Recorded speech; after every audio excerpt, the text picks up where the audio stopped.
మేఘాల గురించి తెలుసుకున్నాముగా. మేఘాలతో మనకేమి నెక్స్ట్ వర్షాలు పడతాయి. వర్షం పడకముందే కరెంట్ పోయింది. అయితే ఫస్ట్ వీడియోలో టైప్స్ ఆఫ్ క్వశ్చన్స్ తెలుసుకున్నాముగా. దాంట్లో మోస్ట్లీ 60 to 70% అర్థం చేసుకునేటివి ఉంటాయి. అయితే మిగిలిన 30%లో కొన్ని గుర్తుపెట్టుకోవాల్సినవి ఉంటాయి, ఇంకా కొన్ని అర్థమైనప్పటికీ కూడా ఖచ్చితంగా గుర్తుపెట్టుకోవాల్సినవి ఉంటాయి. అయితే ఈ వీడియోలో 6th క్లాస్ ఈవీఎస్ నుండి ఫస్ట్ టు ఫిఫ్త్ లెసన్స్ వరకు చూద్దాం. అంటే మన ఆహారం నుండి పదార్థాలు వస్తువుల వరకు చూద్దాం. అయితే ఫస్ట్ లెసన్ మన ఆహారం అంటే బేసిక్గా దీంట్లో ఆహార పదార్థాల గురించి, దాంట్లో ఉండే ఇంగ్రీడియంట్స్ గురించి, అంటే ఏదన్నా మన వంటకం తయారు చేయడానికి ఇంగ్రీడియంట్స్ కానీ, లేకపోతే కార్బోహైడ్రేట్స్ అంటే పిండి పదార్థాలు, మాంసకృత్తులు అంటే ప్రోటీన్స్. ఫస్ట్ వీటికి ఏమంటుందంటే అరటిపండులో పొటాషియం అనే పదార్థం ఉంటుంది. అంటే మన శరీరానికి కావాల్సిన, ఇప్పుడు మన శరీరానికి ప్రోటీన్స్ కావచ్చు, కార్బోహైడ్రేట్స్ కానీ, ఫైబర్స్ కానీ, ఇవన్నీ అవసరంగా అట్లా అరటిపండులో పొటాషియం అనే పదార్థం ఉంటుంది.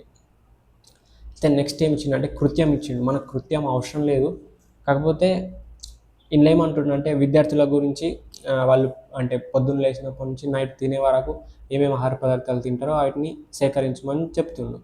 అయితే దీంట్లో మనకు ఒక ప్రక్రియ నైపుణ్యం ఉంటుంది. ఏంటంటే అది సమాచార సేకరణ, అందుకోసం చెప్తున్నా. అయితే మనం తెలుసుకున్నాం అరటి పండులో పొటాషియం ఉంటుందని చెప్పి. అయితే అరటి పండుని ఖాళీ కడుపుతో తినకూడదు, ఎందుకంటే అది స్వీట్ ఉంటుంది, అంటే షుగర్ ఎక్కువ ఉంటుంది దాంట్లో. కాబట్టి దాన్ని ఏదైనా మాంసకృతులతో కలిపి తీసుకోవాలి, అంటే ప్రోటీన్తో కలిపి తీసుకోవాలి. అంటే ఇక్కడ ఏమర్థమవుతుంది మనకు, షుగర్స్ అనేవి ప్రోటీన్తో కలిపి తీసుకుంటే బ్యాలెన్స్ అవుతాయి. మనకి ఏదైనా ఆహార పదార్థం తయారు చేయడానికి దినుసులు కావాలి.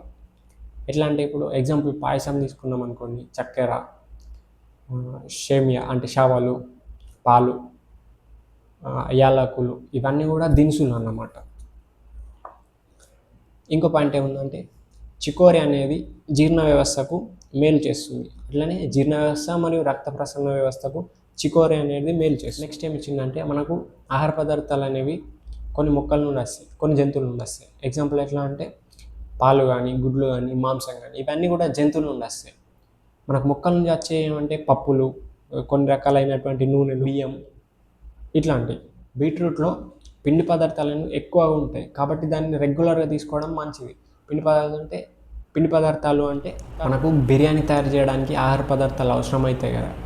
యాలకులు కానీ, లవంగాలు కానీ, దాల్చిన చెక్క, ఆకులు అంటే బిర్యానీ ఆకు, నల్ల మిరియాలు, ఇవన్నిటిని ఏమంటారంటే సుగంధ ద్రవ్యాలు. ఇది కాకుండా జీడిపప్పు కానీ, బాదం కానీ, కిస్మిస్ కానీ, వీటిని ఏమంటారంటే డ్రై ఫ్రూట్స్ కానీ, సుగంధ ద్రవ్యాలు కానీ అన్ని ప్రాంతాలలో పండాయి, కొన్ని ప్రాంతాలలో మాత్రమే పండుతాయి. అందుకోసమే వీటికి డిమాండ్ ఎక్కువ. అంటే ఎక్కడైతే తక్కువ ప్రొడక్షన్ ఉంటుందో, వేటికైతే తక్కువ ప్రొడక్షన్ ఉంటుందో వాటికి డిమాండ్ అనేది ఎక్కువ. మనకు కొన్ని రకాలైన ఆహార పదార్థాలు ఇచ్చిండు, వాటిలో నుండి మనం ఏం తింటాం. ఫర్ ఎగ్జాంపుల్ మెంతి కూర ఉంది, దాంట్లో ఏం తింటాం, ఆకులు తింటాం. ఆవాలు, అవి విత్తనాలు తింటాం. చెరుకు, దాంట్లో కాండం తింటాం. అయితే ఇంకోటి ఏమంటే క్యారెట్ ఉంది కదా, దాంట్లో మనం తినే పదార్థం వేరు. అట్లనే ఉల్లిగడ్డలు ఏం తింటామంటే కాండం తింటాం. అట్లనే ఆకులు కూడా తింటాం. క్యాబేజీలో ఆకు తింటాం. ఇంకోటి ఫ్లవర్ క్యాబేజీ అంటాం కదా, దాంట్లో ఫ్లవర్ తింటాం. ఇంగువలు ఏం తింటామంటే ఆ మొక్క యొక్క కాండం నుండి తీసిన రసం తింటాం. అయితే కొన్ని పదార్థాలు మొక్కల నుండి వస్తాయని తెలుసుకున్నాం, కొన్ని జంతువుల నుండి వస్తాయని తెలుసుకున్నాం, కానీ కొన్ని ఇతరాల నుండి వస్తాయి. ఎట్లా అంటే ఎగ్జాంపుల్ ఉప్పు ఉంది, ఉప్పు మనకు సముద్రం నుండి తీస్తాం, అది మొక్క నుండి కాదు, జంతువుల నుండి కాదు, అది ఇతర పదార్థం. ఇట్లా కొన్ని ఇతర పదార్థాల నుండి కూడా ఉంటాయి. అయితే బఠానీలలో మాంసకృత్తులు అనేవి అధికంగా ఉంటాయి. మాంసకృత్తులు అంటే ప్రోటీన్స్. ఇవి కొందరికి అలర్జీని కలిగిస్తాయి, కొందరికి జీర్ణం కావు. అయితే ఆహార పదార్థాలు అంటే మనం తినే ఆహార పదార్థాలు అనేవి ప్లేస్ని బట్టి చేంజ్ అవుతాయి. ఫర్ ఎగ్జాంపుల్ మన తెలంగాణలో కానీ, ఆంధ్రప్రదేశ్లో కానీ మనకున్నటువంటి భౌగోళిక పరిస్థితుల ఆధారంగా మనం ఎక్కువగా బియ్యం తింటాం. అంటే మనం ఎక్కువగా వరి పండిస్తాం కాబట్టి బియ్యం తింటాం. అట్లా కాకుండా మనం నార్త్ సైడ్ చూసినాం అనుకోండి, రాజస్థాన్ కానీ, నార్త్ సైడ్ కానీ, అక్కడ ఎక్కువగా గోధుమలు, జొన్నలు, సజ్జలు ఇటువంటి పండిస్తారు. కాబట్టి వాళ్ళు ఎక్కువగా చపాతీలు కానీ, రొట్టెలు కానీ తింటారు. ఆహారం వండడానికి పద్ధతులు ఉంటాయి అన్నమాట. ఎగ్జాంపుల్ ఎట్లా అంటే కొన్ని మనం ఉడికించి తింటాం, కొన్ని ఆవిరిలో తింటాం. ఎగ్జాంపుల్ ఉడికించి తినేటివి ఏవి అంటే బంగాళదుంపలు, గుడ్లు, ఇంకా చిలకడ దుంప ఇటువంటివి. అయితే ఆవిరిలో ఉడికించేటి ఏమంటే ఇడ్లీలు, ఇంకా ఎగ్జాంపుల్ చెప్పాలంటే మోమోస్, కొన్ని పులియబెడతాం, దోశలు, కేక్లు ఇట్లాంటివి. అయితే కొన్ని వేయించుకొని తింటాం, ఎటువంటి అంటే పల్లీలు కానీ అట్లా. ఎక్కువ నూనెలో ఉడికించేటి పూరి, పకోడీ, తక్కువ నూనెలో వేయించుకునేటి చికెన్, చేపలు ఇట్లాంటివి. ఇక్కడ ఒకటి ఇంపార్టెంట్ ఏమంటే రెండు డిఫరెంట్ పాయింట్స్ ఉన్నాయి. ఒకటి చాపింగ్, ఒకటి కటింగ్. చాపింగ్ అంటే కూరగాయలని చిన్న చిన్న ముక్కలుగా కట్ చేయడం, కటింగ్ అంటే పెద్ద పెద్ద ముక్కలుగా కట్ చేయడం, ఇంత డిఫరెన్స్. చిలకడ దుంపలో రక్తాన్ని శుద్ధి చేసే పదార్థాలు అంటే కెరోటినాయిడ్, యాంటీ ఆక్సిడెంట్స్ ఉంటాయన్నమాట. చిలకడ దుంప అంటే మనం రత్నపురిగడ్డ అని కూడా అంటాం. అట్లనే ఉల్లిగడ్డలు ఏముంటాయంటే యాంటీ ఆక్సిడెంట్స్ కానీ, యాంటీ ఎలర్జిటిక్, యాంటీవైరల్, యాంటీహిస్టిక్ గుణాలు ఉంటాయి. అంటే యాంటీ ప్రాపర్టీస్ అన్నీ ఉల్లిగడ్డలో మనకు కనిపిస్తాయి, చాలా డిఫరెంట్ ఉన్నాయి. ఆహారం నిల్వ చేయడం గురించి చర్చించకపోతే ఆహారం గురించి తెలుసుకోవడం వృధా ప్రయత్నం అవుతుంది. అయితే ఆహారం మనం ఉత్పత్తి చేసుకుంటాం, తయారు చేసుకుంటాం, నిల్వ చేయడం కూడా ముఖ్యమే. మనం ఎట్లా నిల్వ చేస్తాం? కొన్నిటిని ఉప్పు రాసి నిల్వ చేస్తాం, ఇంకా కొన్నింటిని పచ్చళ్ళు వేసుకొని నిల్వ చేస్తాం. అయితే కొన్ని ఎగ్జాంపుల్స్, ఉప్పు కానీ, మిరపపొడి కానీ, ఈ నూనె కలపడం, ఈ మూడుతోని పచ్చళ్ళు అనేటివి నిల్వ చేస్తాం. కేవలం ఉప్పుతోని కొన్ని రకాల పండ్లు నిల్వ చేస్తాం. ఫర్ ఎగ్జాంపుల్ నేరేడు పండు అంటే రేణివన్లు, జామకాయలు ఇట్లాంటివి. ఎండబెట్టడం ద్వారా మాంసాలు నిల్వ చేస్తాం, చేపలు, మాంసం, ఒరుగులు, కూరగాయల, వంకాయ ఒరుగు ఇట్లాంటివి. అయితే చక్కెర కలపడంతో ఏం నిల్వ చేస్తామంటే జెల్లీలు కానీ, జ్యూసెస్ కానీ ఇట్లా. ఇంకో పాయింట్ ఏమి ఇచ్చిందంటే టమాటాలలో విటమిన్ సి అనే పదార్థం ఉంటుంది. విత్తనాల చుట్టూ ఉండే గుజ్జులో అధికంగా ఉంటుంది. ఇది రోగనిరోధక శక్తిని కలిగిస్తుంది. టమాటాలో విటమిన్ సి ఉంటాయని మనందరికీ తెలుసు. అయితే విత్తనాల కంటే ఎక్కువ దాని చుట్టూ ఉండే గుజ్జులు అంటే మనకి ఇమ్యూన్ సిస్టమ్ని మెరుగుపరుస్తుంది. దాన్ని రోగనిరోధక శక్తి అని కూడా అంటాం. ఇక్కడ కనిపిస్తుంది కదా, దీన్ని ఏమంటారంటే వెజిటేబుల్ కార్వింగ్ అంటారు. అంటే కూరగాయలు, పండ్లు కలిపి ఇష్టమైన ఆకారాలలో తయారు చేసుకోవడాన్ని వెజిటేబుల్ కార్వింగ్ అంటారు. సాలడ్ అనే పదాన్ని మనం అందరం విని ఉంటాం. అంటే కొన్ని రకాల కూరగాయలు, పండ్లు అన్నీ చిన్న చిన్న ముక్కలుగా చేసి దాంట్లో ఉప్పు వేసుకొని ఇట్లా సంథింగ్ వేసుకొని తింటాం. దీన్ని సాలాడ్ అంటాం. అయితే ఈ సాలాడ్ అనే పదం సలాటా అనే లాటిన్ పదం నుండి వచ్చిందన్నమాట. సలాటా అంటే ఏంటి? ఉప్పు అనే సేమ్ పాయింట్ ఇచ్చిందంటే టమాటాలో కెరోటినాయిడ్స్ మరియు లైకోపిన్లు సమృద్ధిగా ఉంటాయి. కెరోటినాయిడ్ అధికంగా గల ఆహార పదార్థాలు తినడం ద్వారా క్యాన్సర్ గురయ్యే ప్రమాదం తగ్గును. టమాటాలో కెరోటినాయిడ్స్ ఉంటాయని మనం తెలుసుకున్నాం. అట్లనే లైకోపిన్లు కూడా. అయితే కెరోటినాయిడ్స్ ఉన్న ఆహార పదార్థాలు ఎక్కువగా తినడం వల్ల క్యాన్సర్కు గురయ్యే ప్రమాదం. మనం బయట కొంటాం కదా చిప్స్ కానీ, బిస్కెట్ ప్యాకెట్ కానీ, దాంట్లో మనకి ఏమేమి ఇన్ఫర్మేషన్ ఉంటుందంటే ఫస్ట్ ప్రోడక్ట్ పేరు ఉంటుంది. అంటే దాని బిస్కెట్ కానీ, కుర్కురే కానీ, అది కొన్న దాని పదార్థం పేరు ఉంటుంది. అట్లనే దాని ప్రైస్ ఉంటుంది, మరియు మ్యానుఫ్యాక్చరింగ్ డేట్ ఉంటుంది, ఎక్స్పైరీ డేట్ ఉంటుంది. అంటే అది ఎప్పుడు తయారైంది, ఎప్పటి వరకు దాన్ని తినచ్చు, ఇవి ఉంటాయి. అట్లనే ఇంగ్రీడియంట్స్ కూడా ఉంటాయి. అంటే అది ఏ పదార్థాలతో తయారైంది అనేది లిస్ట్ ఉంటుంది అన్నమాట. మనం ఆహార పదార్థాలు కొన్ని మొక్కల నుండి వస్తాయని తెలుసుకున్నాం, కొన్ని జంతువుల నుండి వస్తాయని తెలుసుకున్నాం కదా. అయితే తేనె దేని నుండి వస్తుంది అనే క్వశ్చన్ అన్నమాట. అయితే తేనెని తయారు చేసేటి అయితే తేనెటీగలు. మరి తేనె ప్రొడ్యూస్ అయ్యేది అంటే ఆ రసం తీసుకునేది మాత్రం మొక్కల నుండి. అయితే ఈ క్వశ్చన్ కొంచెం కన్ఫ్యూజింగ్ ఉంది, చూడండి. ఆహార పదార్థాలు చేయడానికి ఉపయోగించే రసాయనాలు, రంగుల వల్ల క్యాన్సర్ వంటి వ్యాధులు వస్తాయి. ఆహార పదార్థాలు నిల్వ చేయడానికి కొన్ని రకాలైనటువంటి కెమికల్స్ కూడా వాడతారన్నమాట. అయితే ఈ కుర్కురేస్ కానీ, బిస్కెట్స్లలో మనకు ఆ కెమికల్స్ ఉంటాయి. అందుకోసమే దాని ఎక్స్పైరీ డేట్ అనేది ఎక్కువగా ఉంటాయి. అయితే ఇటువంటి వాడడం వల్ల క్యాన్సర్ వంటి వ్యాధులు వచ్చే అవకాశం ఉంది. నెక్స్ట్ లెసన్, అయస్కాంతాలతో ఆటలు. అయితే మనకు ఇప్పటివరకు తెలిసిన అయస్కాంతాలలో నియోడైమియం అనేది బలమైన అయస్కాంతం. అయితే మనం ఈ లెసన్లో ఏమేమి తెలుసుకుంటామంటే అయస్కాంతం గురించి, అంటే అయస్కాంతం దేంతో తయారవుతుంది, అయస్కాంతం యొక్క ధర్మాలు, అయస్కాంతాన్ని ఎక్కడెక్కడ ఉపయోగిస్తాం, అయస్కాంతం ఎట్లా తయారు చేస్తాం, ఇవన్నీ తెలుసుకుంటాం. అయితే దాదాపు 2500 సంవత్సరాల క్రితం మాగ్నస్ అనే వ్యక్తి, అంటే ఈ పెద్ద మనిషి ఏం చేసిండు అంటే గొర్రెల కాపరిన గొర్రెలు మేపుతూ ఒక నీటి కుంట పక్కకు కూర్చొని అతని చేతిలో కట్టు ఉంటుంది అనమాట. ఆ కట్టెకు చివర ఒకటి లోహంతో ఉంటుంది అనమాట. అది ఏ లోహం తొడుగు ఉంటుంది, దాన్ని తీసుకొని ఆ కుంట నీటిలో కొడతాడు అనమాట.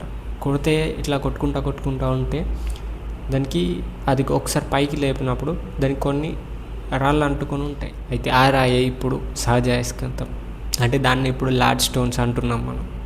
నెక్స్ట్ వివిధ రకాల అయస్కాంతాల గురించి చూద్దాం, అంటే టైప్స్ ఆఫ్ మ్యాగ్నెట్స్. దండాయస్కాంతం, గుర్రపు డెక్క అయస్కాంతం, ఇవి దాదాపు తెలిసే ఉంటాయి అందరికి. ఇది దండాయస్కాంతం, ఇది గుర్రపు డెక్క అయస్కాంతం. అయితే మనకు తెలియని రెండేమంటే ఒకటి వలయాకారపు అయస్కాంతం, ఇంకోటి బిల్ల అయస్కాంతం. వలయాకారపు అయస్కాంతం అంటే ఇది వడలు ఉంటుంది అనమాట. బిల్ల అయస్కాంతం ఇది రూపాయి బిల్ల లెక్క ఉంటుంది. ఇది బిల్ల అయస్కాంతం.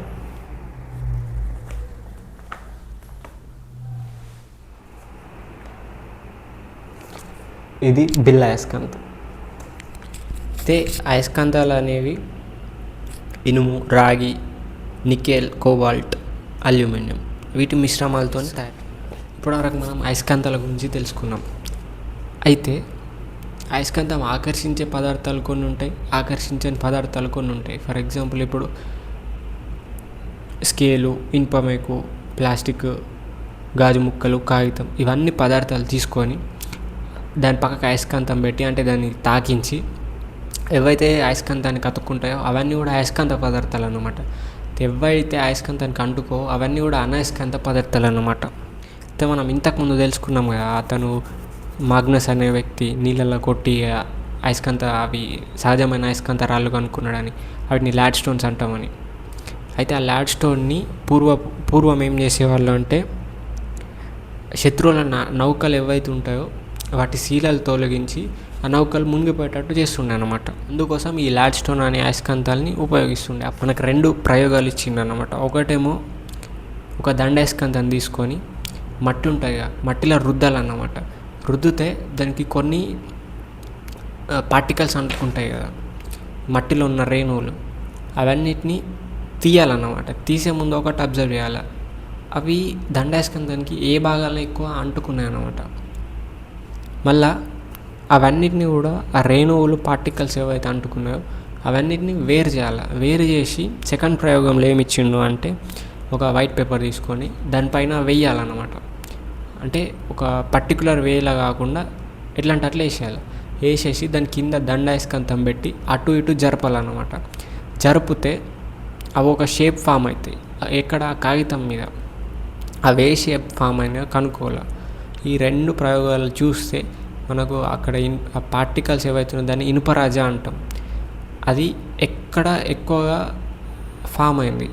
ఈ 2 చూస్తే కూడా మనకు దండాయస్కాంతం యొక్క చివరి భాగాలు, అంటే అటు సైడ్ చివర ఇటు సైడ్ చివర ఎక్కువ అంటుకొని కనిపిస్తాయి. ఇప్పుడు మనం చివరి భాగాలు ఎక్కువ అంటుకొని కనిపిస్తాయని తెలుసుకున్నాం కదా.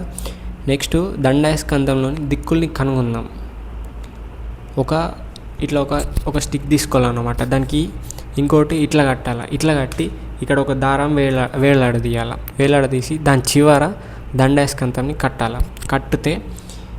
కట్టేసి వదిలేస్తే అదొక నిశ్చల స్థితికి వచ్చినాక 2 దిక్కుల్ని సూచిస్తుంది. అవే ఉత్తర దక్షిణాలు. అంటే ఒక దండాయస్కాంతం అనేది ఎప్పుడు కూడా, అంటే స్వేచ్ఛగా వేలాడదీసిన దండాయస్కాంతం ఎప్పుడు కూడా ఉత్తర దక్షిణ ధృవాల్ని చూపెడతాయి. ఒక పాయింట్ ఏమి ఇచ్చిందంటే ఒక ఉక్కు కడ్డీ చుట్టిన తీగ చుట్టను ఉపయోగించి విద్యుత్ అయస్కాంతాన్ని తయారు చేస్తారు. విద్యుత్ అయస్కాంతాన్ని ఎట్లా తయారు చేస్తారంటే ఒక ఉక్కు కడ్డీకి తీగ చుట్టి విద్యుత్ అయస్కాంతాన్ని తయారు చేస్తారు.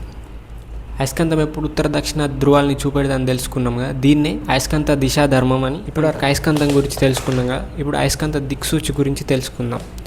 అయస్కాంత దిక్సూచిలా నార్త్, సౌత్, ఈస్ట్, వెస్ట్ మన 4 దిక్కులు ఉంటాయి. ఆ 4 దిక్కులు కూడా చూపెడతాయి అన్నమాట. అయితే మన గడియారంలో ఎట్లయితే ముళ్ళు ఉంటుందో ఆ దిక్సూచిలో కూడా ముళ్ళు ఉంటుంది అన్నమాట. అది అయస్కాంతంతో తయారు చేసిన పదార్థం. అది కూడా స్వేచ్ఛగానే ఉంటుంది. సైడ్ కూడా దాన్ని ఎటు కూడా స్టిఫ్ ఉండదు అనమాట. అది ఎటు తిప్పితే అటు తిరిగేటట్టు లూజ్గా ఉంటుంది. అయితే దిక్సూచి మనం దిక్కులు కనుగొనడానికి ఉపయోగిస్తాం. నార్మల్గా అయితే మనకు సరౌండింగ్స్లో దిక్కులు ఆటోమేటిక్గా తెలుస్తాయి. మరి దిక్సూచిని ఎక్కడ ఉపయోగిస్తారనే డౌట్ రావచ్చు. ఎక్కడ అంటే ఓడలలో కానీ, విమానాలలో కానీ, ఏదైనా పర్వత శ్రేణులలో కానీ, మిలిటరీలో ఉన్నటువంటి జవాన్లు కానీ వీళ్ళందరూ ఉపయోగిస్తారన్నమాట. పాయింట్ ఏమంటే అయస్కాంత దిక్సూచికి ఎప్పుడు కూడా ఇంకొక అయస్కాంతంని దగ్గర ఉంచకూడదు. ఎందుకంటే దిక్కులు అనేవి రాంగ్గా చూపెడతాయి. అయస్కాంతంని ఇంకెక్కడ ఉపయోగిస్తారంటే జంతువుల కడుపులో పేరుకుపోయినటువంటి తీగ ముక్కలు, ఏమన్నా ఇనుప పదార్థాలు ఉంటాయో వీటిని అయస్కాంతం ఉపయోగించి బయటకు తీస్తారన్నమాట. అయితే అయస్కాంత ధర్మాలలో మనకి ఇంకో ధర్మం ఏమంటే అయస్కాంతంలో ఎప్పుడు కూడా సజాతి ధ్రువాలు అనేవి వికర్షించుకుంటాయి, విజాతి ధ్రువాలు అనేవి ఆకర్షించుకుంటాయి. ఇప్పుడు నార్త్ సౌత్ ఇవి వికర్షించుకుంటాయి అన్నమాట. సౌత్ నార్త్ ఇవి ఆకర్షించుకుంటాయి. ఒక చిన్న ప్రయోగం ఏమున్నదంటే ఒక దండాయస్కాంతాన్ని తీసుకోవాలి. దండాయస్కాంతానికి 2 దిక్కులు ఉంటాయి కదా, నార్త్ సౌత్. దీనిపైన ఇంకొక స్వేచ్ఛగా వేలాడదీసిన దండాయస్కాంతం ఉంచితే ఇవి నార్త్ సౌత్ ఏవైతే ఉన్నాయో అవిటికి రివర్స్గా పైన దండాయస్కాంతం చూపెడుతుంది అన్నమాట. అంటే ఇది ఏదైతే సౌత్ చూపెడుతుందో కింద ఉన్న దండాయస్కాంతం దానికి అపోజిట్గా ఉన్న దండాయస్కాంతం నార్త్ చూపెడుతుంది. నార్త్ ఏదైతే చూపెడుతుందో కింద ఉన్న దండాయస్కాంతం, పైన ఉన్న దండాయస్కాంతం దానికి వ్యతిరేకంగా సౌత్ చూపెడుతుంది. అయితే మనకి ఇది గమనిస్తే ఒకటి ఏం తెలుస్తుంది అంటే మనం ఎప్పుడైతే దిక్సూచిని ఉపయోగిస్తామో, దిక్సూచి ఉపయోగించి లేకపోతే అయస్కాంతం ఉపయోగించి దిశాధర్మాలు కనుగొనేటప్పుడు వాటికి రివర్స్గా ఉన్న దిశల్ని మనకు చూపెడతాయి అన్నమాట. అయితే సేమ్ ఇట్లనే మనకు భూమి 2 దిశల్ని చూపెడుతుంది మనకు, సౌత్ నార్త్. వీటి ఆధారంగానే మన దిక్సూచి అనేది మనకు దిక్కుల్ని చూపెడుతుంది అన్నమాట. ఎట్లయితే కింద ఉన్న దండాయస్కాంతం సౌత్ నార్త్కి, పైన ఉన్న దండాయస్కాంతం నార్త్ సౌత్ చూపెట్టిందో అట్లనే భూమికి ఉన్నటువంటి సౌత్ నార్త్ దిక్కులకు వ్యతిరేకంగా మన దిక్సూచి నార్త్ సౌత్ అనేది చూపెడుతుంది. అంటే భూమికి ఉన్న అయస్కాంత ధర్మం ఆధారంగానే దిక్సూచి మనకు ఆపోజిట్ దిక్కులు చూపెడతాయి అనమాట. అంటే భూమి ఎటు సైడ్ అయితే సౌత్ నార్త్ చూపెడుతో దానికి రివర్స్గా పైన మనకు దిక్సూచి చూపెడతాను అనమాట. ఇప్పుడు కింద ఉన్న అయస్కాంతం భూమి అనుకోండి. భూమి యొక్క ఏవైతే దిక్కులు ఉన్నాయో నార్త్ సౌత్ వీటికి వ్యతిరేకంగా మనం ఒక దండాయస్కాంతాన్ని స్వేచ్ఛగా వేలాడదీసినాం అనుకోండి. భూమి యొక్క నార్త్ సౌత్కి పైన ఉన్న దండాయస్కాంతం సౌత్ నార్త్ అనేది చూపెడుతుంది. అందుకోసమే మనకు దండాయస్కాంతం అనేది ఎప్పుడు సౌత్ నార్త్ చూపెడుతుంది. కొన్ని పదార్థాలు ఇచ్చి, అంటే కొన్ని వస్తువులు ఇచ్చి ఎవి అయస్కాంతంతో తయారు చేసిన పదార్థము, అంటే కొన్ని అయస్కాంతం ఉంటాయి, కొన్ని అయస్కాంత పదార్థం ఉంటాయి. అయస్కాంత పదార్థం అంటే ఏంటిదంటే అయస్కాంతం ఏవైతే ఆకర్షిస్తావో వీటిని అయస్కాంత పదార్థం అంట. ఎగ్జాంపుల్ చెప్తే అర్థమవుతుంది. ఎగ్జాంపుల్ ఇనుము, అది అయస్కాంత పదార్థం అన్నమాట. అయితే ఇది ఎట్లా తెలుసుకోవాలంటే ఒక దండాయస్కాంతాన్ని తీసుకొని ఆ వస్తువు దగ్గర ఉంచాలన్నమాట. అది 2 దిక్కులకు అంటుకున్నది అనుకోండి, అది అయస్కాంత పదార్థం, అంటే అయస్కాంతంతో తయారు చేసిన పదార్థం. అంటే ఫర్ ఎగ్జాంపుల్ ఇనుము అన్నమాట. అంటే ఆకర్షించి ఇంకో సైడ్ వికర్షిస్తే అది అయస్కాంతం అన్నమాట. ఎందుకంటే ఒక అయస్కాంతం యొక్క సజాతి ధ్రువాలు వికర్షించుకుంటాయి, విజాతి ధ్రువాలు ఆకర్షించుకుంటాయి. అంటే ఒక సైడ్ అంటుకుంటుంది, ఇంకో సైడ్ ఏమో అతుక్కోదన్నమాట. కానీ అయస్కాంత పదార్థం అట్లా కాదు, ఎట్ సైడ్ పెట్టినా కూడా అది అంటుకుంటుంది. 2 పాయింట్లు ఉన్నాయి, 2 పాయింట్లు చెప్తే కరెక్ట్గా అర్థమవుతుంది. ఒక వస్తువు దండాయస్కాంతపు ఒక ధ్రువం ఆకర్షించి రెండో ధ్రువం వికర్షించినట్లయితే ఆ వస్తువు అయస్కాంతం అని చెప్పవచ్చు. ఒక వస్తువును దండాయస్కాంతపు 2 ధ్రువాలు ఆకర్షించినట్లయితే ఆ వస్తువు అయస్కాంత పదార్థంతో తయారైందని చెప్పవచ్చు. ఫర్ ఎగ్జాంపుల్ ఇనుము. సాధారణంగా అయస్కాంతాలని ఇనుము లేదా ఉక్కుతోని తయారు చేస్తారు. అయితే కొన్ని వందల సంవత్సరాల పూర్వమే చైనా నావికులు ఈ అయస్కాంత దిక్సూచి గురించి మాట్లాడుకున్నాక ఆ అయస్కాంత దిక్సూచిని ఉపయోగించి సముద్ర ప్రయాణం చేసేవారు. ఎవరు? చైనా నావికులు. ఇప్పటిదాకా అయస్కాంతం గురించి తెలుసుకున్నాక ఇప్పుడు అయస్కాంతాన్ని ఉపయోగించి అయస్కాంతాన్ని తయారు చేయడం తెలుసుకున్నాం. ఇప్పటివరకు అయస్కాంతం గురించి, అయస్కాంత ధర్మాల గురించి తెలుసుకున్నాక ఇప్పుడు అయస్కాంతాన్ని ఉపయోగించి ఇంకొక అయస్కాంతాన్ని ఎట్లా తయారు చేస్తారో తెలుసుకుందాం.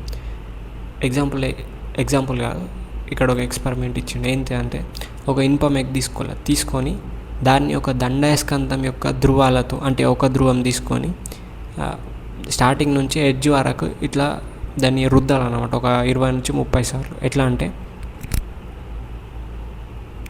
ఇది ఇనుప మేక్ అనుకుంటే ఇక్కడ నుంచి ఇక్కడ వరకు ఇట్లా ఒక 20-30 టైమ్స్ చేయాలన్నమాట. ఇట్లా ఒక 20-30 టైమ్స్ రుద్దిన తర్వాత ఆ గుండు సూదిని తీసుకెళ్ళి ఇనుపరాజా దగ్గర పెడితే ఆ ఇనుపరాజా గిన దానికి అంటుకుంటే అయస్కాంతం తయారైనట్టే అన్నమాట.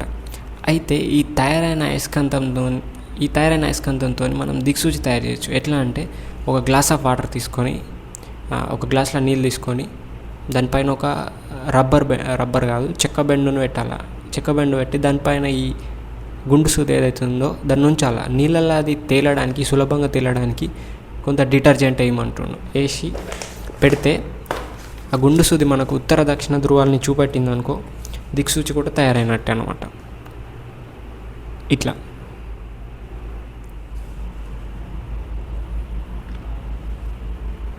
నెక్స్ట్ ఏం ఇచ్చిందంటే ఒక దండాయస్కాంతాన్ని తీసుకొని దాన్ని ఒక పిన్నిస్ దగ్గర పెట్టాలన్నమాట. పిన్నిస్ దగ్గర పెట్టుకుంటే ఆ పిన్నిస్ అంటుకుంటుంది. పిన్నిస్ అంటే కాంట. తర్వాత కూడా కరెంట్ పోయింది. అంటే ఆ దండాయస్కాంతానికి అంటుకున్న ఆ పిన్నిస్ అంటే దండాయస్కాంతానికి పిన్నిస్కు ఒక గుండు సూది. అంటే దీని ద్వారా మనకేం అర్థమవుతుందంటే ఒక అయస్కాంతానికి అంటుకున్న ఒక వస్తువు ద్వారా అది ఇంకొక వస్తువులకు కూడా ప్రేరితం అవుతుంది. అంటే దీన్ని అయస్కాంత ప్రేరణ ధర్మం అంటారు. అంటే ఒక అయస్కాంతానికి ఆనించి ఉన్న ఇంకొక వస్తువులో అయస్కాంత ధర్మం అనేది ప్రేరేపించబడుతుంది. ఇంతేకాకుండా దండాయస్కాంతానికి కొంత దూరం పెట్టి ఆ పిన్నిస్ గుండు సూదిని పక్కకు పెడితే ఆ పిన్నిస్కు గుండు సూది అనేది అంటుకుంటారు అన్నమాట. అయితే దీని ద్వారా మనకేం తెలుస్తుంది అంటే దండాయస్కాంతం కొంత దూరంలో ఉన్నప్పటికీ కూడా ఈ అయస్కాంత ప్రేరణ ధర్మం అనేది పనిచేస్తుందని తెలుస్తుంది. ఒక పాయింట్ ఏమి ఇచ్చిందంటే భూమి యొక్క అయస్కాంత క్షేత్రం దండాయస్కాంతపు మధ్య భాగంలో ఉండే అయస్కాంత క్షేత్రం వలె ఉంటుంది. అయితే ఒక డౌట్ రావచ్చు, భూమి యొక్క అయస్కాంత తీవ్రత అనేది ఎంత ఉంటుందని. దాన్ని దేంతో పోలుస్తుందంటే మన ఫ్రిడ్జ్ ఉంటుంది కదా, ఫ్రిడ్జ్ కంటే ఒక 20 రెట్లు శక్తివంతమైనది. భూమి యొక్క అయస్కాంత తీవ్రత అనేది మన ఫ్రిడ్జ్కు ఉండే అయస్కాంత తీవ్రత కంటే 20 రెట్లు శక్తివంతమైనది. మరి భూమి అయస్కాంతంలా ఎందుకు పనిచేస్తుంది అనే డౌట్ రావచ్చు. ఎందుకోసం అంటే భూకేంద్రంలో ఉండే ద్రవాల ప్రవాహాల వలన భూమి ఒక పెద్ద అయస్కాంతంగా పనిచేస్తుందని భావిస్తుంటారు. అంటే భూమి యొక్క లోపల భాగంలో, అంటే భూమికి లేయర్స్ ఉంటాయిగా, దాంట్లో మధ్య భాగంలో మనకు లావా అంటాం కదా, అంటే ద్రవాల ప్రవాహం ఉంటుందిగా, దాంట్లో ఒకటి లావా ఉంటుందిగా.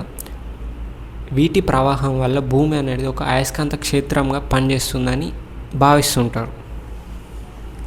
అయితే సలీం అలీ ఏమన్నాడంటే అయస్కాంతానికి సంబంధం లేదు, ప్రాణమున్న ప్రతి జీవరాశి మరణించడం కన్నా బ్రతికి ఉండడం మిన్న. అది మిడతైనా ముంగీసైనా మామిడి చెట్టు అయినా ఏదైనా సరే జీవించడం వాటి హక్కు. దీన్ని మనం అర్థం చేసుకోవాలి, ఇది మన బాధ్యత. సలీం వర్షం ఎక్కడి నుండి వస్తుంది? అయితే దీంట్లో మనం ఏమేమి తెలుసుకుంటామంటే నీటి యొక్క రూపాలు, అంటే నీరు ఎన్ని రకాలు ఉంటుంది. ఘన రూపంలో ఒకటి ఘన రూపంలో ఉంటుంది, దాన్ని వేడి చేస్తే ద్రవ రూపంలోకి మారుతుంది, దాన్ని వేడి చేస్తే ఆవిరి రూపంలోకి మారుతుంది, దాన్ని వాయు రూపం అంటారు. ఇట్లా నీటి యొక్క రకాలు, వర్షాలు ఎట్లా కురుస్తాయి, మేఘాలు ఎట్లా ఏర్పడతాయి, బాష్పీభవనం అంటే ఏంటిది, సాంద్రీకరణం అంటే ఏంటిది, ఇటువంటి విషయాలు తెలుసుకుంటాం.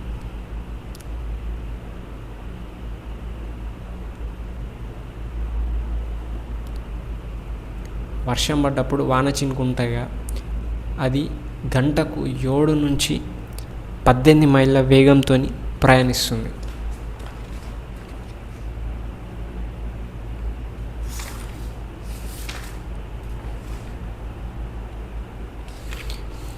నీరు ఘనరూపం, అంటే నీరు ఘనరూపంలో ఉండడానికి ఎగ్జాంపుల్ మంచు ముక్కలు.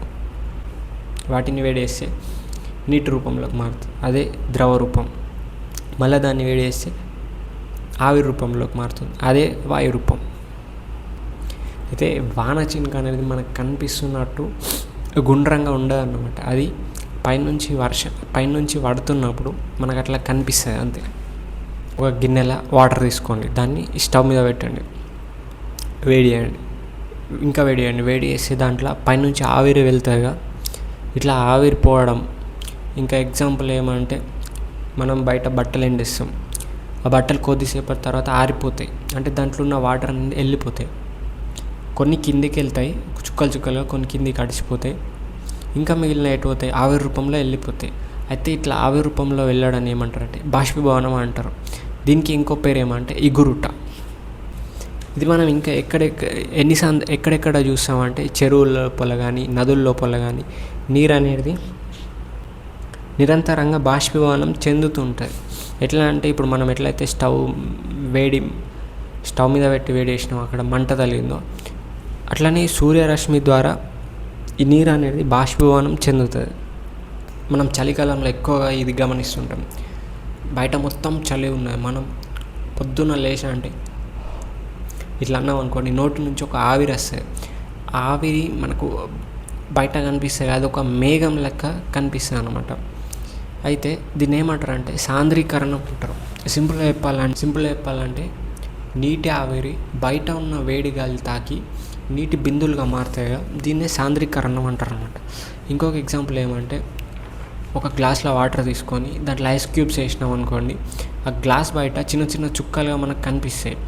అంటే నీటి లోపలనేమో ఐస్ క్యూబ్స్ వేసినాం, అవి మొత్తం చల్ల ఉంటాయి.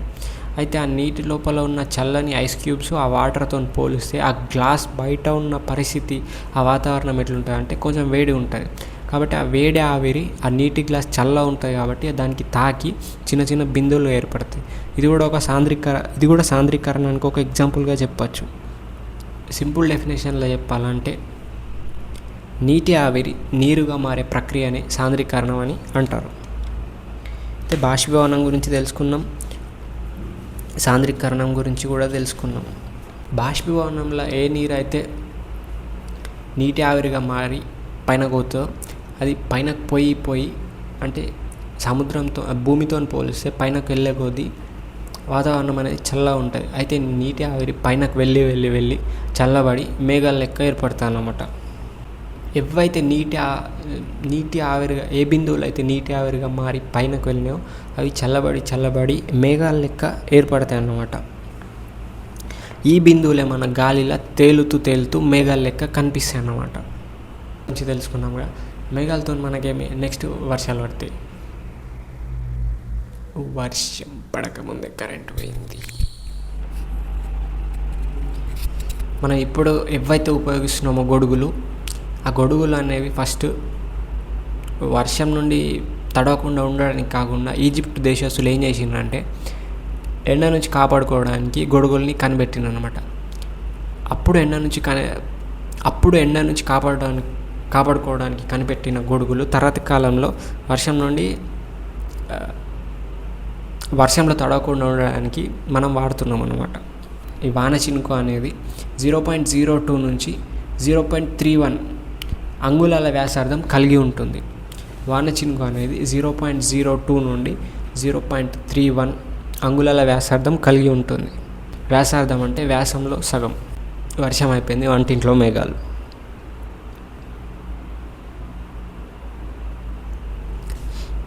మళ్ళీ ఒక గిన్నె తీసుకొని దాంట్లో నీరు పోయండి. ఒక గిన్నెలో నీళ్ళు పోసి స్టవ్ మీద పెట్టి మంట పెడతాం కదా, ఆ తర్వాత నీటి ఆవిరిగా మారుతుంది. ఇట్లా నీటి ఆవిరిగా మారుతున్నప్పుడు దానిపైన ఒక మూత పెట్టండి. మూత పెట్టి కొద్దిసేపటి తర్వాత ఆ మూత తీసి చూస్తే మనకు ఆ మూత పైన చిన్న చిన్న బిందువులు అనేవి కనిపిస్తాయి. అంటే నీరు వేడై నీటి ఆవిరిగా మారి దాని తర్వాత చల్లబడి నీటి బిందువులుగా మారిందన్నమాట. దీంతో మనకు వర్షం కురవడాన్ని ఎక్స్ప్లెయిన్ చేసింది. ఎట్లా అంటే ఇప్పుడు ఏవైతే బాష్పీభవనం ద్వారా మేఘాలు ఏర్పడ్డాయో ఆ మేఘాలు అనేవి ఒక చోట స్థిరంగా ఉండలేవు అన్నమాట. మన లెక్క ఆ మేఘాలు అనేవి ఒక చోట స్థిరంగా ఉండలేవు. అవి వీచే గాలికి అనుకూలంగా, అంటే ఎటు గాలి వేస్తే అటు పోతాయి అన్నమాట.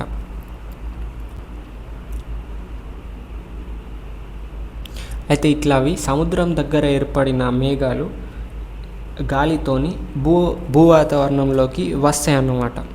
భూవాతావరణంలోకి వచ్చి వాతావరణ పైపొరలలో చల్లగా ఉంటుంది కాబట్టి అవి ఇంకా చల్లబడి వర్షంలాగా కురుస్తాయి అన్నమాట. ఇక్కడ ఒక ఇంపార్టెంట్ పాయింట్ ఉంది, ఏమంటే మేఘాలు లేకుండా వర్షాలు కురవని మనకు తెలుసు, కానీ అన్ని మేఘాలు వర్షాలు కురిపించలేవు.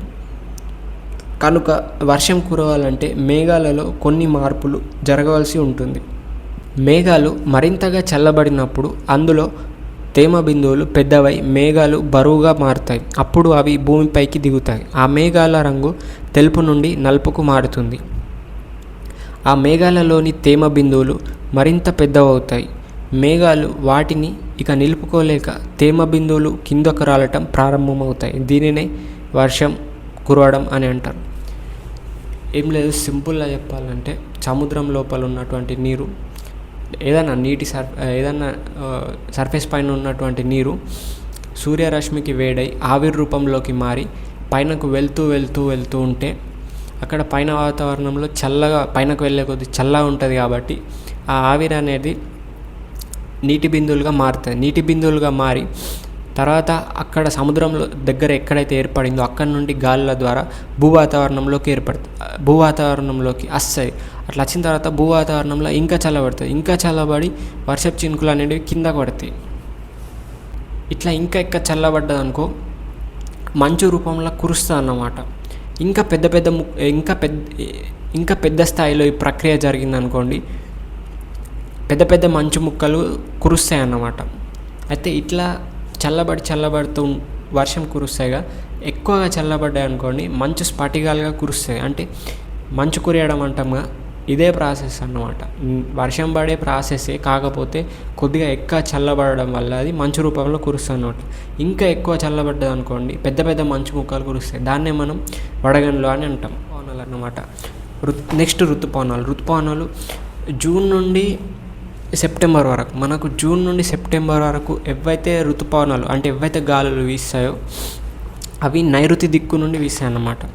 అంటే అప్పుడు గాలులు ఎక్కువగా నైరుతి సైడ్ నుంచి ఉంటాయి. అందుకోసమే వాటిని జూన్ నుండి సెప్టెంబర్ వరకు ఏవైతే ఉంటాయో అప్పుడు వర్షాలు కురుస్తాయో అప్పుడు ఆ టైంలో మనకు నైరుతి ఋతుపవనాల కారణంగా కురుస్తాయి అన్నమాట.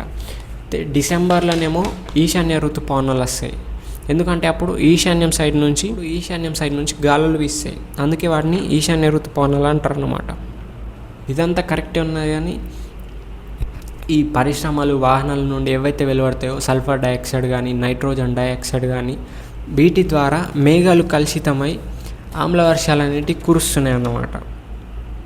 ఇప్పటివరకు ఏదైతే తెలుసుకున్నామో నీటి ఆవిరిగా మారడం కానీ నీటి ఆవిరి మేఘాలుగా మారి వర్షం కురియడం, మళ్ళీ ఆ వర్షం నదులు సముద్రాల్లోకి చేరి మళ్ళీ ఆవిరై మళ్ళీ మేఘాలు తయారై మళ్ళీ వర్షం కురవడం, ఈ మొత్తాన్ని ఏమంటారంటే జలచక్రం అని అంటారు అన్నమాట. ఒక్క ఇంపార్టెంట్ పాయింట్ ఏమంటే అన్ని మేఘాలు కూడా వర్షాన్ని ఇవ్వలేవు. భూమధ్య ప్రాంతం ఉంటుందిగా, అక్కడ మనకు ప్రతిరోజు వర్షం కురుస్తుంది అన్నమాట. అయితే ఆ ప్రాంతంలో ఉన్న అరణ్యాలలో అంటే అక్కడున్న అడవులలో ఎగిరే ఉడతలు పాములు ఉంటాయన్నమాట. ఇంకా ఎక్కడ ఉంటాయంటే ఎగిరే ఉడతలు మరియు పాములు సతత హరిత అరణ్యాలలో కూడా ఎగిరే ఉడతలు పాములు ఉంటాయి అన్నమాట. సతత హరిత అరణ్యాలు అంటే అక్కడ ఎప్పుడు కూడా వర్షాలు కురుసుకుంటూనే ఉంటాయి. మనం ప్రతిదినం వాడే ఈ ప్లాస్టిక్ కవర్లు కానీ లేకపోతే ఇంకా చాలా రకాలుగా వాడే ప్లాస్టిక్ కానీ ఇదంతా నేలలో తొందరగా కలిసిపోదు అన్నమాట. ఇది దాదాపు కొన్ని వందల సంవత్సరాలు అట్లనే ఉంటాయి. అట్లనే ఉండి భూగర్భ జలాలు అంటే నీరు భూమిలోకి వెళ్ళే స్థాయిలు తగ్గిస్తాయి అన్నమాట. దాని తర్వాత ఇంకేం చేస్తాయంటే నదుల దగ్గర కానీ సముద్రాల దగ్గర కానీ అక్కడికి నీరు చేరకుండా ఈ ప్లాస్టిక్ మొత్తం అడ్డుకుంటాయి అన్నమాట. దీని ద్వారా వరదలు వస్తాయి అన్నమాట. నెక్స్ట్ లెసన్, జంతువులు ఏం తింటాయి. అవి ఏం తింటాయో తెలుసుకోవాలంటే ఫస్ట్ అవి ఎప్పుడు ఉద్భవించినా తెలుసుకోవాలి. దాదాపు 600 మిలియన్ సంవత్సరాల క్రితం అంటే ప్రీక్రేంబియన్ కాలంలో జంతువులు అనేవి మొట్టమొదటిసారిగా ఉద్భవించినాయి అన్నమాట. జంతువుల గురించి, పక్షుల గురించి, జంతువులు ఎట్లా ఆహారాన్ని సేకరిస్తాయి, పక్షులు ఎట్లా ఆహారాన్ని సేకరిస్తాయి, వాటి యొక్క ఆహార సేకరణకు వాటి యొక్క అవయవాలు ఎట్లా ఉపయోగించుకుంటాయి, వీటన్నింటి గురించి ఈ లెసన్లో ఉంటుంది అన్నమాట. పెంగ్విన్ కానీ, ఆస్ట్రిచ్ కానీ, ఈము కానీ, రేహ కానీ, ఈ పక్షులన్నిటికీ రెక్కలు ఉంటాయి, కానీ బేసిక్గా ఇవి ఎగరలేవు అన్నమాట. ఏమేమంటే పెంగ్విన్, ఆస్ట్రిచ్, రేహ, ఈము. జంతువులలో చూస్తే కొన్ని మొక్కల్ని మాత్రమే తింటాయి, కొన్ని జంతువుల్ని మాత్రమే తింటాయి, కానీ కొన్ని రెండింటిని తింటాయి అన్నమాట. అయితే కేవలం మొక్కల్ని తినేటి ఆవు కానీ, గేదె కానీ, మేక కానీ, ఇవి కేవలం మొక్కల్ని తింటాయి అన్నమాట. వీటిని ఏమంటాం? శాకాహారులు అంటాం. అయితే కొన్ని కేవలం జంతువుల్ని మాత్రమే తింటాయి, కుక్క కానీ, గద్ద కానీ, వీటిని ఏమంటాం? మాంసాహారులు అంటాం. అయితే ఈ రెండింటిని తినే వాటిని ఏమంటామంటే ఉభయాహారులు అని అంటాం. ఎగ్జాంపుల్ మానవులు, కొన్ని రకాల కోతులు అన్నమాట. అసలుకైతే కోతులు శాకాహారులు, కానీ కొన్ని రకాల కోతులు మాత్రం మాంసాన్ని కూడా తింటాయి అన్నమాట. అయితే వివిధ రకాల జంతువులు వివిధ రకాలుగా ఆహారాన్ని సేకరిస్తాయి అన్నమాట. అంటే ఏవైతే ఉన్నాయో వాటికి జ్ఞానేంద్రాలు ఏవైతే ఉన్నాయో అవి కొన్ని జంతువులు ఒక రకంగా, మరికొన్ని జంతువులు ఇంకొక రకంగా ఉపయోగిస్తాయట. ఎట్లా అంటే ఆహార సేకరణలో కొన్ని జంతువులు ముక్కును ఉపయోగిస్తాయి, అంటే వాసన ద్వారా కనుక్కుంటాయి. కొన్ని చెవులను ఉపయోగిస్తాయి, అంటే వినడం ద్వారా కనుక్కుంటాయి. ఇంకా కొన్ని స్పర్శతోని. ఇట్లా వివిధ రకాల జంతువులు వివిధ రకాల ఆహార సేకరణ చేస్తాయి అన్నమాట. అయితే కొన్ని రకాల జంతువులు ఒకటి కంటే ఎక్కువ కూడా జ్ఞానేంద్రియాలని ఉపయోగిస్తాయి. ఎక్కడ? ఆహార సేకరణలో. ఎగ్జాంపుల్ ఏమంటే కుక్క ఆహార సేకరణలో ఏ అవయవాన్ని ఉపయోగిస్తా అంటే ముక్కుని, అంటే అది వాసన ద్వారా కనుక్కుంటుంది. ఇంకా వేరేది ఎగ్జాంపుల్ తీసుకుంటే గద్ద దృష్టితో కనుక్కుంటుంది అన్నమాట. అంటే పైన ఎగురుతుంది కాబట్టి పైన నుంచి చూసి ఆహారాన్ని వెతుక్కుంటుంది అన్నమాట. అయితే ఈ ఆహార సేకరణలో ఒక ఎగ్జాంపుల్ ఏమి ఇచ్చిందంటే పాండ్ స్కేటర్స్ గురించి ఇచ్చిండు. అవి ఎట్లా అంటే ఈ పాండ్ స్కేటర్స్ ఎట్లా అంటే ఇదొక కీటకం. ఇవి ఒడ్డు దగ్గర ఉంటాయి అన్నమాట. నీటి లోపల ఏదన్నా కీటకం ఉన్నదనుకోండి, అది వచ్చే అలల తాకిడిని, అంటే నీటి లోపల కీటకం విడుదల చేసి, అంటే నీటి లోపల ఉన్న కీటకం ద్వారా అక్కడ నీటి లోపల వచ్చే అలల ద్వారా ఆ కీటకం అనేది ఎంత దూరంలో ఉన్నదో ముందే గమనించి ఆ తర్వాత ఆహార సేకరణకు పోతుంది. అంటే ముందే స్కెచ్ చేసుకొని దాని తర్వాత ఆహార సేకరణకు పోతుంది అన్నమాట. దీన్ని ఎట్లా గుర్తుపెట్టుకోవాలంటే పాండ్ అంటే నీటికి సంబంధించింది వర్డ్, అంటే పాండ్ అంటే నీటికి సంబంధించిన మీనింగ్ వస్తుంది. స్కేటర్స్ అంటే నీటిపై తేలేదనుకోండి, స్కేటింగ్ చేస్తారు కదా, అట్లా స్కేటర్స్ అంటే నీటిపైన తేలేదు. అట్లా ఈ పాండ్ స్కేటర్స్ని గుర్తుపెట్టుకోవచ్చు. జంతువుల్ని 6 రకాలుగా విభజించిండ్రు అన్నమాట. ఎట్లా అంటే ఒకటి అకశేరుకాలు, పక్షులు, చేపలు, ఉభయచరాలు, సరీసృపాలు, క్షీరదాలు. అకశేరుకాలు అంటే వెన్నుముక లేనటువంటి జీవుల్ని అకశేరుకాలు అని అంటారు. సరీసృపాలు అంటే పాకే జంతువులు అని చెప్పుకోవచ్చు. ఎగ్జాంపుల్ పాము, బల్లి. కొన్ని రకాల జంతువుల ఒక్కొక్క రకమైన జంతువు ఒక్కొక్క శరీరావయాన్ని ఉపయోగించుకొని ఆహార సేకరణ చేస్తాను అన్నమాట. ఎగ్జాంపుల్ కోడి ముక్కును ఉపయోగిస్తుంది, ఆవు ముక్కును ఉపయోగిస్తుంది, నోటిని ఉపయోగిస్తుంది. ఇట్లా మనకు కొన్ని ఎగ్జాంపుల్స్ ఇచ్చిండు. అంటే కొన్ని ఆహారాన్ని ఎక్కడున్నదో వెతుక్కోవడానికి ఒక అవయవాన్ని ఉపయోగిస్తే దాన్ని తినడానికి ఇంకొక అవయవాన్ని ఉపయోగిస్తాయి. అయితే ఒక్కొక్క జంతువు ఆహార సేకరణలో ఒక్కొక్క అవయవాన్ని ఉపయోగిస్తాను అన్నమాట. ఎగ్జాంపుల్ కోడి ముక్కును ఉపయోగిస్తుంది. గద్దను తీసుకున్నాం అనుకోండి, ఆహారాన్ని కనుక్కోవడానికేమో కన్నును ఉపయోగిస్తుంది, తినడానికేమో ముక్కును ఉపయోగిస్తుంది. సింహం చూసినాం అనుకోండి, కాళ్ళు, గోర్లు, నోరు అన్నిటిని ఉపయోగిస్తుంది. కప్పను తీసుకున్నట్లయితే కప్ప నాలుకను ఉపయోగిస్తుంది. అంటే దాని నాలుకకు జిగురు లాంటి పదార్థం ఉంటుంది అన్నమాట. అది డైరెక్ట్ కీటకం మీద కానీ పురుగు మీద కానీ నాలుకని విసురుతుంది. ఆ నాలుకకు ఏవైతే అంటుకుంటాయో వాటిని తింటుంది అన్నమాట. క్షీరదాల గురించి తెలుసుకున్నాం కదా. క్షీరదాలు అంటే పాలిచ్చే జంతువులు అన్నమాట. అయితే ఇవి భూమి మీద ఎన్ని ఉన్నాయంటే భూమి మీద ఉన్న జంతువులన్నింటిలో దాదాపు 5400 క్షీరద జాతులు ఉన్నాయన్నమాట. ఇంకొక జీవి గురించి ఇచ్చిండు, స్పంజికలు. ఈ జంతువులలో చలనం ఉండదు. ఎట్లా అంటే ఎక్కువ కాలం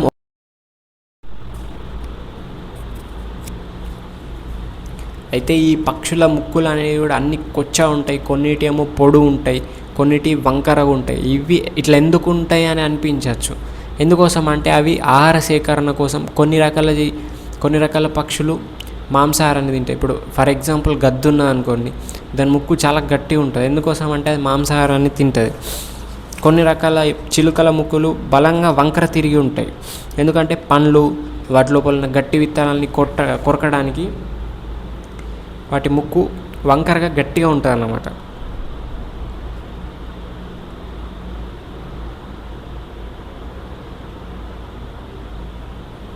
అదే వడ్రంగి పిట్ట చూసినాం అనుకోండి, దాని ముక్కు పొడవుగా ఉంటుంది. ఎందుకంటే చెట్ల బెరడుని తొలుస్తుంది కాబట్టి దాని ముక్కు పొడవుగా ఉంటుంది. అంటే వీటి ఆహార సేకరణకు, వీటి జీవన విధానానికి లింక్ ఉన్నది అనమాట ఈ ముక్కుకు, లేకపోతే వాటి శరీర అవయవాలకు అన్నిటికీ. గద్దకు బలమైన గోర్లు ఉంటాయి, ముక్కు కూడా పెద్ద ఉంటుంది. ఎందుకోసం అంటే అది మాంసాన్ని తింటుంది కాబట్టి అట్లుంటాయి. జంతువులు పరపోషకాలు, ఎందుకంటే అవి వాటి కోసం ఆహారాన్ని తయారు చేసుకోలేవు. అంటే ఏవైతే ఆహారాన్ని వాటి కోసం అవి తయారు చేసుకుంటాయో వాటిని స్వయం పోషకాలు అంటారు. ఆహారం కోసం వేరే జంతువులపైన కానీ, జీవులపైన కానీ, మొక్కలపైన కానీ ఆధారపడే వాటిని పరపోషకాలు అంటారు. కాకులు కానీ, గద్దలు కానీ వీటిని సహజ పారిశుద్ధ కార్మికులు అంటారు. ఎందుకోసం అంటే కుళ్ళిపోయిన ఆహార పదార్థాలు కానీ, జంతువులు కానీ వీటిని కాకులు, గద్దలు తింటాయి. అంటే అవి కుళ్ళిపోయి అక్కడ దుర్గంధం, మొత్తం స్మెల్ ఇవన్నీ రాకుండా ఇవి తింటాయి. కాబట్టి వీటిని ఏమంటారంటే సహజ పారిశుద్ధ కార్మికులు అని కూడా అంటారు. ఏమేమి? కాకులు ఒకటి, గద్దలు ఒకటి. కప్ప గురించి తెలుసుకున్నాం కదా ఇంతకుముందు. కప్పకున్నటువంటి జిగురు లాంటి పొడవైన నాలుక ద్వారా కీటకం పైకి విసిరి ఆ కీటకం ఏదైతే నాలుకకు అంటుకుంటుందో అట్లా తీసుకొని ఆహార సేకరణ చేస్తుంది. మనం అప్పుడప్పుడు చూస్తుంటాం ఆవులు కానీ, గేదెలు కానీ ఉన్న చోటనే, అంటే వాటి ముందు ఆహారం లేకున్నా కూడా ఇట్లా అనుకుంటూ ఉంటాయి అన్నమాట. వాటి ముందటైతే ఏ ఆహారం ఉండదు.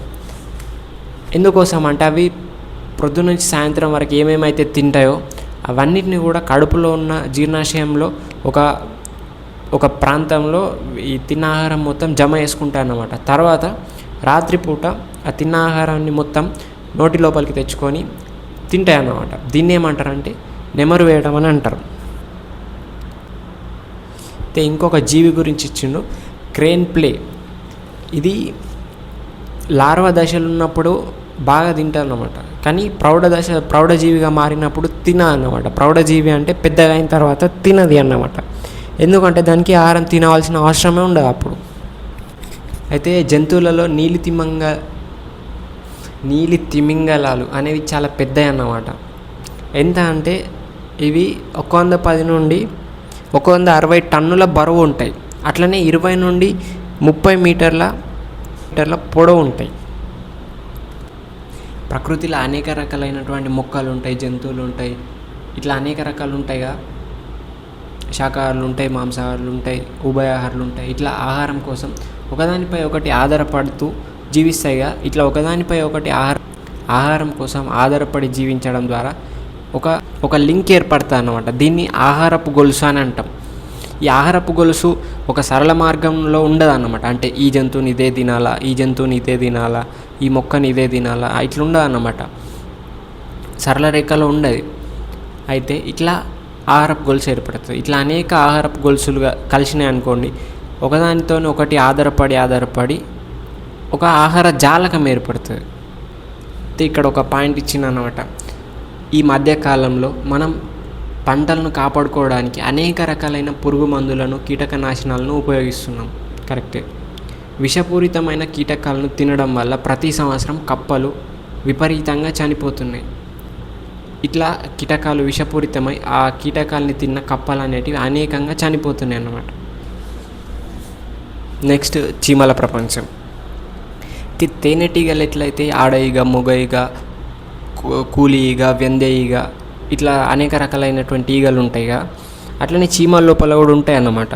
కూలీ చీమలు, రక్షణ చర్యలు చేపట్టే సైనిక చీమలు, ఆడ ఈగలు, మగ చీమలు. అయితే వీటన్నిటి లోపల ఎక్కువగా కూలీ ఈగలు పని చేస్తాయి అన్నమాట. అంటే అవి అనేక రకమైన పనులు చేస్తాయి. అట్లనే వేరే చీమలకు అవసరమైన ఆహార సేకరణ చేస్తాయి, ఆహారాన్ని భద్రపరిచే బాధ్యతలు తీసుకుంటాయి ఈ కూలీ చీమలు. అట్లనే మనం పాల కోసం ఎట్లయితే ఆవుల్ని పెంచుతామో, ఈ చీమలు కూడా ఆహారం కోసం హనీ డ్యూ అనే ఒక రకమైన పదార్థం కోసం ఎపిడ్స్ అనే జీవుల్ని పెంచుతాయి. ఎపిడ్స్ అనేవి యాక్చువల్గా కీటకాలు. ఆ కీటకాలని పెంచుతాయి అన్నమాట. దేనికోసం? హనీ డ్యూ కోసం. అంతేకాకుండా చీమలు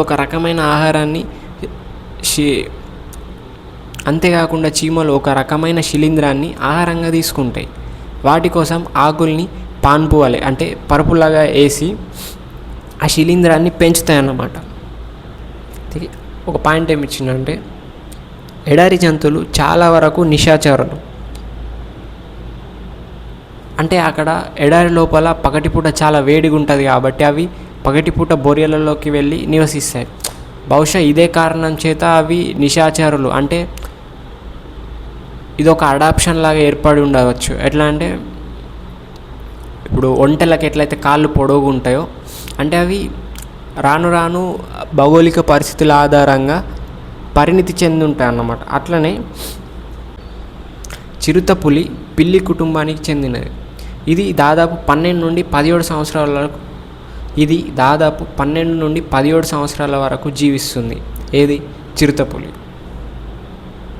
చిరుతపులి పిల్లి కుటుంబానికి చెందినది. ఇది దాదాపు 12 నుండి 17 సంవత్సరాల వరకు జీవిస్తుంది. ఏది? చిరుతపులి.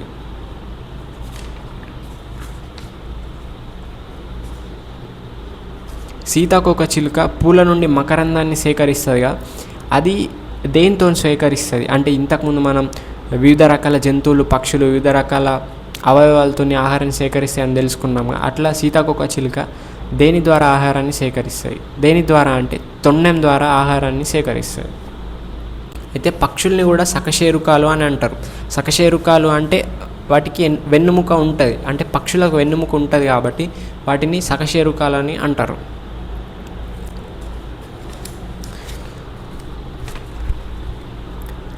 ఇక్కడ ఒక జంతువు కనిపిస్తుందిగా, దాన్ని యాంట్ ఈటర్ అంటారు అన్నమాట. యాంట్ ఈటర్ లేదా జాయింట్ యాంట్ ఈటర్ అని అంటారు. ఇది ఒకటేసారి దాదాపు 35,000 చీమల్ని తింటారు అన్నమాట. నెక్స్ట్ లెసన్ పదార్థాలు, వస్తువులు.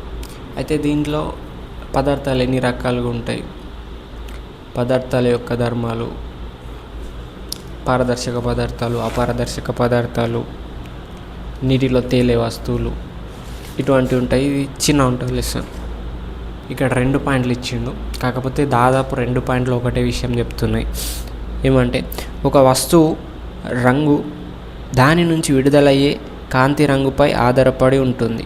ఒక వస్తువు యొక్క రంగు దాని నుంచి విడుదలయ్యే కాంతి రంగుపై ఆధారపడి ఉంటుంది. ఒక వస్తువు నుంచి విడుదలయ్యే కాంతిని బట్టి ఆ వస్తువు యొక్క రంగును మనం చూడగలుగుతాం.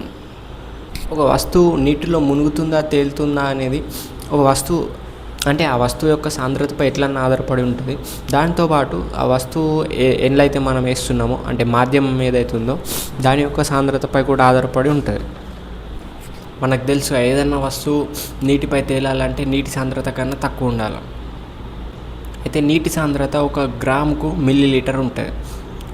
ఎట్లా అంటే, ఇప్పుడు మనం దూరాన్ని ఎట్లయితే మీటర్ పర్ సెకండ్ అని కొలుస్తామో, సాంద్రతను కూడా అట్లా గ్రామ్ పర్ మిల్లీలీటర్ అని కొలుస్తాం. అయితే ఇంతకన్నా తక్కువ ఉంటే అది నీటిపై తేలియాడుతుంది అన్నమాట. మంచు స్ఫటికాకారంలో ఉన్నప్పటికీ కూడా అది నీటి సాంద్రత కంటే తక్కువ ఉంటుంది కాబట్టి అది నీటిలో తేలియాడుతుంది. నీటి సాంద్రత, నీటిపై తేలియాడే వస్తువుల గురించి తెలుసుకున్నాక పదార్థాలు రకాల గురించి తెలుసుకుందాం. పారదర్శక పదార్థాలు, అపారదర్శక పదార్థాలు. మనం ఏదన్నా పదార్థం నుంచి చూసినాం అనుకోండి, బయట ఉన్నది మనకు క్లియర్గా కనబడ్డది అనుకోండి. ఫర్ ఎగ్జాంపుల్ జ్యువెలరీ షాప్ కానీ, స్వీట్ షాప్ కానీ, అక్కడ లోపల ఉన్న వస్తువులు మనకు క్లియర్గా కనిపిస్తాయి.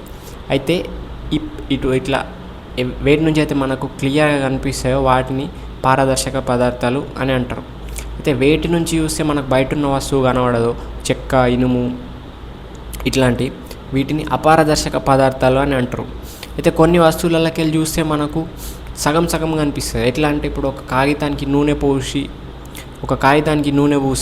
దాంట్లోకి వెళ్ళి చూసినాం అనుకో, బయట ఉన్న వస్తువు మనకు కనిపించకుండా ఉండదు, అట్లనే పూర్తిగా కనిపించదు, సగం సగం కనిపిస్తుంది, అంటే మస్కగా కనిపిస్తుంది. అటువంటి వాటిని పార్షిక పారదర్శక పదార్థాలు అని అంటారు.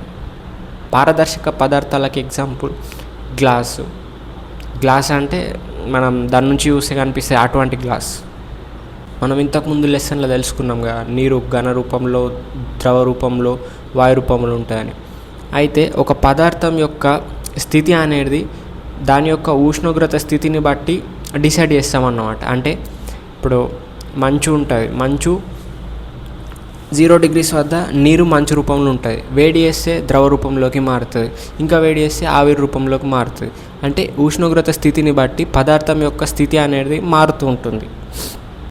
పాత్రని బట్టి ఆకారాన్ని మార్చుకునే పదార్థాలని ద్రవరూప పదార్థాలు అంటారు. పాలు కావచ్చు, నీరు కావచ్చు, వీటిని ద్రవరూప పదార్థాలు అని అంటారు. అయితే పాత్రను బట్టి ఆకారాన్ని ఏవైతే మార్చుకో వాటిని ఘన పదార్థాలు అంటారు. ఇటుక, చెక్క, రాయి, ప్లాస్టిక్, ఏదైనా ప్లాస్టిక్ వస్తువు ఇటువంటి. అయితే ఇసుక, చక్కెర ఇవి ఘన పదార్థాల, ద్రవ పదార్థాలు. ఆలోచించండి.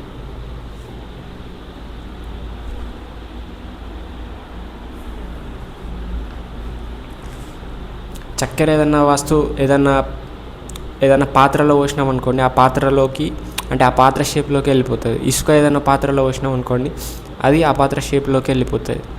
కానీ ఇది చక్కెర అంటే చక్కెరలో ఒకటే కాదు, మొత్తం అన్ని రేణువులు అంటే అన్ని పార్టికల్స్ అవన్నీ కలిపి మనం చక్కెరగా చూస్తాం. కానీ దాంట్లోకి వెళ్ళి ఒక్కటి తీసుకొని ఏదైనా పాత్రలో వేసినాం అనుకోండి, అది ఆ పాత్రలోకి అంటే ఆ పాత్ర యొక్క ఆకారంలోకి మారదు. కాబట్టి చక్కెర అనేది ఘన పదార్థం. అట్లనే ద్రవ పదార్థం చూసినాం అనుకోండి, ఒక చుక్క నీటి చుక్క వేసినా కూడా చిన్న అంటే ఆ నీటి చుక్కకు సరిపోయే పాత్ర ఉన్నది అనుకోండి, అది ఆ రూపంలోకి మారుతుంది. పంచదార స్ఫటికం అంటారు. అంటే ఒక్కటి తీసుకుంటున్నాం కదా, దాన్ని స్ఫటికం అంటారు. 2 పాయింట్లు ఇచ్చిండు. క్యాండిల్ ఉంటుంది కదా, క్యాండిల్ అనేది క్యాండేర్ అనే లాటిన్ భాష పదం నుంచి వచ్చింది. క్యాండేర్ అంటే మెరుపు అనే అర్థం. బీవాక్స్ అనే పదార్థంతో తయారు చేసిన కొవ్వొత్తులు ఏవైతున్నాయో అవి తీయటి వాసన వస్తాయి, అట్లనే తక్కువ పొగని ఇస్తాయి. మనం కొన్ని వస్తువులు నీటిలో మునుగుతాయి, కొన్ని వస్తువులు నీటిలో తేలుతాయని తెలుసు. అయితే నీటిలో మునిగే వస్తువులన్నిటిని కూడా తేలేటట్టు చేయొచ్చు, కానీ నీటిలో తేలే వస్తువులన్నిటినీ మునిగేటట్టు చేయలేమన్నట్టు. ఇప్పుడు ఇనుము ఏదైనా మేకు తీసుకున్నాం అనుకోండి, అది మునుగుతుంది, కానీ దాన్ని రేకు రూపంలో మార్చినాం అనుకోండి, అది తేలుతుంది. ఒక పారదర్శక పదార్థం గుండా ఏ రంగు కాంతి కిరణం అయితే ప్రయాణిస్తుందో అదే రంగు కాంతి కిరణం బయటకు వస్తుంది. అంటే ఒక పదార్థంని చూసినాం అనుకోండి, పారదర్శక పదార్థంలోకి వెళ్ళి నాకు అదే రంగు కనిపిస్తుంది. అదే అపారదర్శకంలో అయితే ఎట్లన్నా కనిపించేది. పాక్షిక పారదర్శకంలోకి వెళ్ళి చూసినాం అనుకోండి, కొద్దిగా డిఫరెన్స్ ఏర్పడుతుంది. పిల్లి రోజులో 14 గంటలు నిద్రలో గడుపుతుంది. ఏమని ఇచ్చిందా? ఇప్పటి నుంచి నిద్రపోయినా అని చెప్పకండి, నిద్రలో గడిపినా అని చెప్పండి. పలానా గంటలు నిద్రపోయినా అని చెప్పే బదులు పలానా గంటలు నిద్రలో గడిపినా అని చెప్పండి. Okay, bye, have a good day.